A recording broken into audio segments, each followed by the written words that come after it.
GD राजकीय महिला महाविद्यालय में बीएससी बाग तृतीय की छात्राओं का स्वागत है।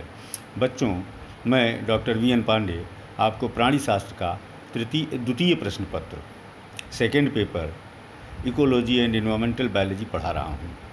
इसमें हम चर्चा कर रहे थे इकोसिस्टम की, और इकोसिस्टम में आज बात करेंगे फूड चेन और फूड वेब की। पहले फूड चेन की बात करते हैं। फूड चेन अर्थात भोजन श्रृंखला। प्रकृति में प्राकृतिक ऊर्जा अर्थात सूर्य की ऊर्जा को प्रोड्यूसर्स द्वारा प्राप्त करके और उसे एक श्रृंखला में कंज्यूमर के विभिन्न स्तरों तक पहुंचाया जाता है। ये कंज्यूमर्स के विभिन्न स्तर हर्बीवोर और कार्निवोर, डिकम्पोजर्स आदि होते हैं, और इस श्रृंखला में बार बार एक जीव दूसरे जीव को खाता है। इसको कहते हैं ईटिंग एंड बीइंग ईटन, खाना और खाया जाना। इसी श्रृंखला को फूड चेन कहते हैं। इस फूड चेन में ये स्पष्ट प्रदर्शित होता है कि प्रकृति में कौन किसको खा रहा है, अर्थात ऊर्जा कहाँ से कहाँ पहुँच रही है। तो ये अंतः संबंध वास्तव में जीवों के एक दूसरे के साथ पारस्परिक संबंध भी इसी फूड चेन से स्पष्ट हो पाते हैं। फूड चेन के कौन कौन से घटक हो सकते हैं, इनकी बात करते हैं। फूड चेन ऑटोट्रॉफ्स अर्थात स्वपोषी, स्वयं अपना भोजन बनाने वाले जीवों से प्रारंभ होती है। इनको प्रोड्यूसर कहते हैं। तो फूड चेन का पहला पायदान ये ऑटोट्रॉफ्स होते हैं। इसके दूसरे पायदान पर प्रोड्यूसर्स को खाने वाले प्राइमरी कंज्यूमर अर्थात हर्बीवोरस एनिमल्स होते हैं, शाकभक्षी प्रकार के जीव।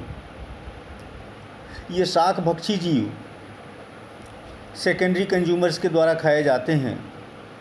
सेकेंडरी कंज्यूमर्स टर्शियरी कंज्यूमर्स के द्वारा खाए जाते हैं, और टर्शियरी कंज्यूमर्स क्वाटर्नरी कंज्यूमर्स के द्वारा खाए जाते हैं। इनमें से किसी भी स्तर पर जो भी जीव मृत हो जाता है, चाहे वो प्रोड्यूसर हो, चाहे वो हर्बीवोर हो, चाहे कार्निवोर हो, जो भी मृत हो जाता है, डिकम्पोजर्स उसको डिकम्पोज करते हैं, उसे पुनः प्रकृति में मिला देते हैं। तो इस तरह से फूड चेन के प्रमुख घटक हो गए प्रोड्यूसर, कंज्यूमर ग्रेड फर्स्ट अर्थात herbivore, consumer grade second, consumer grade third, consumer grade fourth. इस प्रकार के विभिन्न कंज्यूमर्स के स्थान इस श्रृंखला में होते हैं। इनको primary, tertiary, secondary, tertiary, quaternary consumer कहा जाता है। तो एक तरह से ये श्रृंखला है जो स्पष्ट करती है कि अकार्बनिक तत्वों से जो ऊर्जा बनाई गई थी वो लिविंग सिस्टम में किस प्रकार से उपयोग की जा रही है, और सजीवों के द्वारा उस ऊर्जा को किस प्रकार से एक स्तर से अगले स्तर तक स्थानांतरित किया जा रहा है, और अंत में उसी ऊर्जा को प्रकृति में वापस लौटा दिया जा रहा है। फूड चेन दो प्रकार की हो सकती है। ये इस पर निर्भर करता है कि फूड चेन का प्रारंभ कहाँ से हो रहा है। एक फोटो ऑटोट्रॉफिक प्रकार की हो सकती है, एक कीमो ऑटोट्रॉफिक प्रकार की हो सकती है। इसमें जो फोटो ऑटोट्रॉफ होते हैं उनके शरीर में विशिष्ट प्रकार के पिगमेंट पाए जाते हैं। बहुत प्रमुख पिगमेंट है क्लोरोफिल। ये क्लोरोफिल सूर्य की ऊर्जा को कैप्चर करता है और कार्बन डाइऑक्साइड तथा जल की उपस्थिति में कार्बनिक पदार्थों का निर्माण करता है। विभिन्न प्रकार के ग्रीन प्लांट्स, हरे पादप, विभिन्न प्रकार के एल्गी, कुछ प्रोटोजोआ और कुछ बैक्टीरिया इस श्रेणी में रखे गए हैं। दूसरी प्रकार के भोजन श्रृंखला शुरू करने वाले कीमो ऑटोट्रॉफ्स हो सकते हैं, जो मुख्यतया फंजाई और बैक्टीरिया होते हैं। ये कार्बनिक तत्वों का उपयोग करके अपना भोजन तैयार करते हैं। प्रक्रिया को कीमोसिंथेसिस या रासायनिक संश्लेषण कहते हैं, इसमें सूर्य के प्रकाश की आवश्यकता नहीं पड़ती है। तो कौन से स्तर से ये श्रृंखला प्रारंभ हो रही है, इसके आधार पर दो प्रकार की फूड चेन हो सकती हैं। एक तो ग्रेजिंग फूड चेन जो कि फोटोसिंथेसिस से शुरू होती है, और दूसरा डेट्रिटस फूड चेन जो कि कीमोसिंथेसिस से शुरू होती है। तो पहले ग्रेजिंग फूड चेन की बात कर सकते हैं। ग्रीन प्लांट्स इसमें प्रोड्यूसर होते हैं और सूर्य की ऊर्जा से वो अपना भोजन बनाते हैं।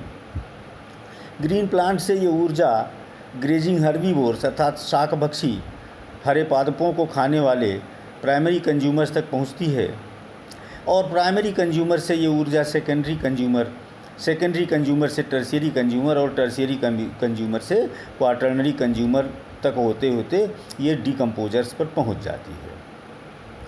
इस प्रकार का जो भी इकोसिस्टम होगा उसमें सूर्य की ऊर्जा प्रमुख होगी। सनलाइट के बिना ये इकोसिस्टम काम नहीं कर सकता है, और सबसे अधिक व्यापक इकोसिस्टम इसी प्रकार के ग्रेजिंग फूड चेन के ही पाए जाते हैं।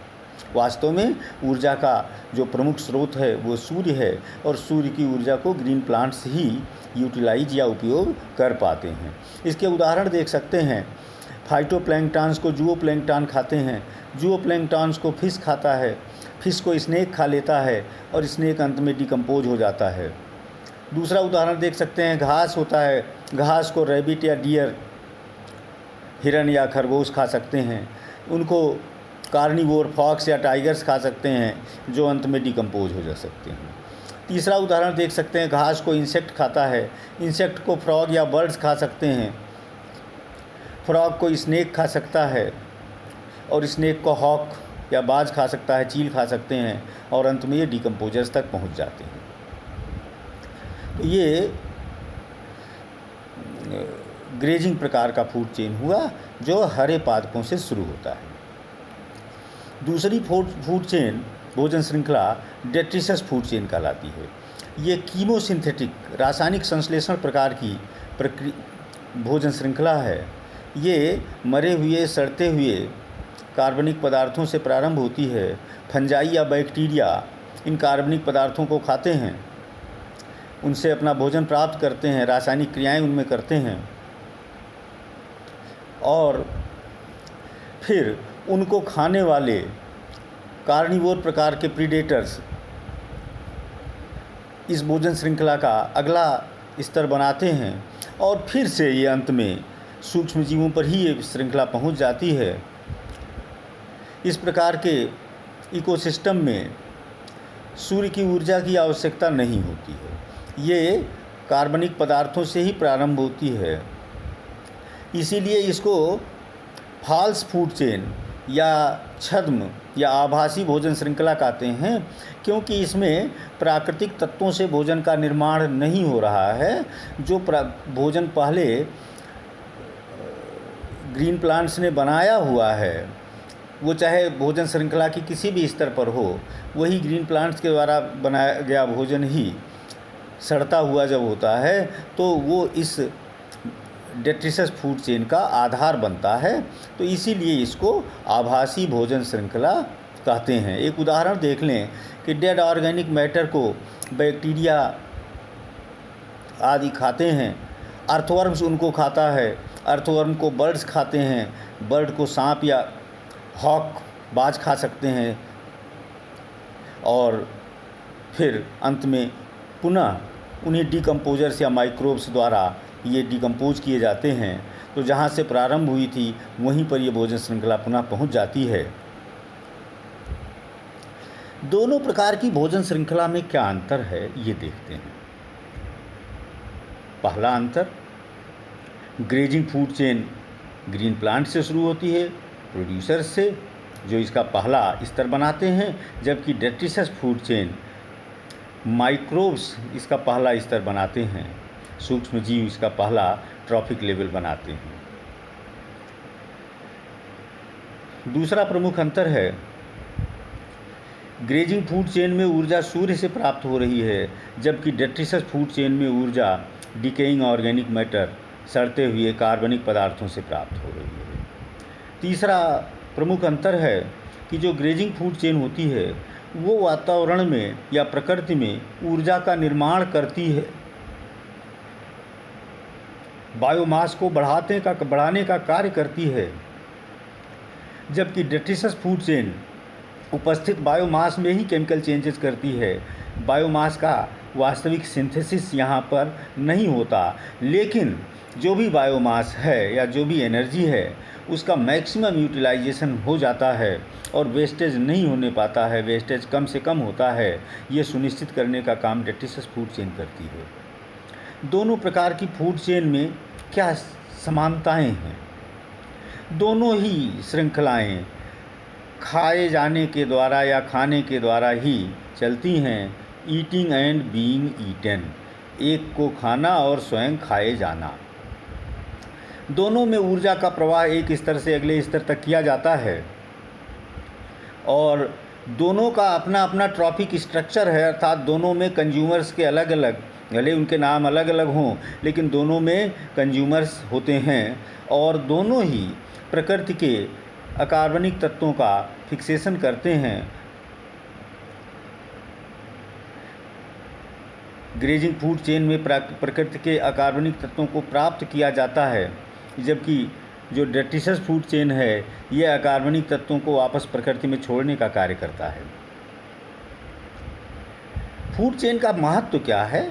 फूड चेन से ये सुनिश्चित हो जाता है कि प्राकृतिक तत्वों की रिसाइकलिंग होती रहे।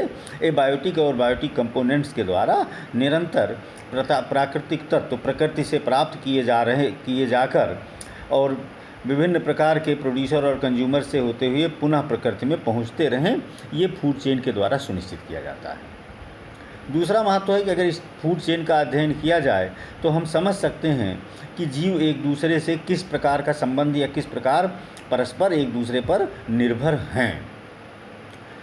फूड चेन के अध्ययन से ही ये पता लग सकता है कि ऊर्जा का प्रवाह किस दिशा में और कहाँ से कहाँ के लिए इस प्रकृति में हो रहा है, और इसी से हम ये भी जान सकते हैं कि अगर प्रकृति में कोई टॉक्सिक सब्सटेंस, कोई विषैला तत्व है तो वो किस रास्ते से होकर के, अर्थात प्रोड्यूसर से, किन कंज्यूमर से होते हुए कहाँ कहाँ पहुँचा है और उसका बायोमैग्निफिकेशन कितना हो सकता है, ये भी फूड चेन के अध्ययन से ही ज्ञात हो सकता है। और अब बात करते हैं फूड वेब की। जब कई भोजन श्रृंखलाएं एक दूसरे के साथ इंटरलिंक्ड हो जाएं, परस्पर संबंधित हो जाएं, एक दूसरे में गुंथ जाएं, तो ऐसी रचना को फूड वेब कहते हैं। फूड वेब में एक जीव, चाहे वो प्रोड्यूसर हो या कंज्यूमर हो या किसी भी लेवल का कंज्यूमर हो, वो एक फूड चेन के अलावा कई फूड चेन का हिस्सा हो सकता है। अर्थात उसके अनेक प्रकार के भोजन हो सकते हैं और वो अनेक प्रकार के जीवों द्वारा स्वयं खाया जा सकता है। जितने प्रकार के उसके भोजन हों वो उतनी ही फूड चेन्स का हिस्सा होगा। जितने प्रकार के जीवों के द्वारा वो खाया जाए उतनी ही फूड चेन का हिस्सा वो हो सकता है। उतने ही लेवल्स पर वो अपनी ऊर्जा उतने ही रास्तों से आगे बढ़ा सकता है। तो ऊर्जा प्राप्त करने के और ऊर्जा को आगे बढ़ाने के जब एक जीव के अनेक स्रोत होते हैं तो ऐसी स्थितियाँ फूड वेब का निर्माण या खाद्य जाल का निर्माण करती हैं।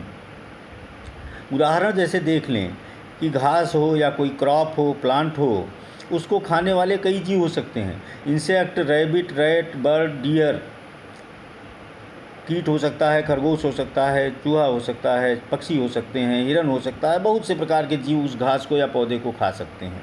और फिर इनको खाने वाले जीव भी बहुत से प्रकार के हो सकते हैं। सांप हो सकते हैं, पक्षी हो सकते हैं, टाइगर हो सकता है, फॉक्स हो सकता है, चील हो सकता है, बाज हो सकता है, मनुष्य भी हो सकता है। तरह तरह के जीव इनको खाने वाले हो सकते हैं और अंत में ये डिकम्पोजर्स पर पहुंचते हैं। तो ग्रास से डिकम्पोजर तक पहुंचने के कई मार्ग हो गए।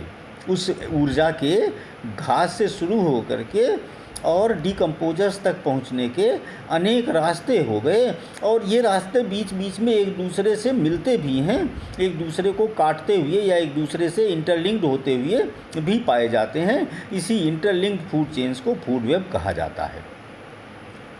फूड वेब का या खाद्य जाल का क्या महत्व है?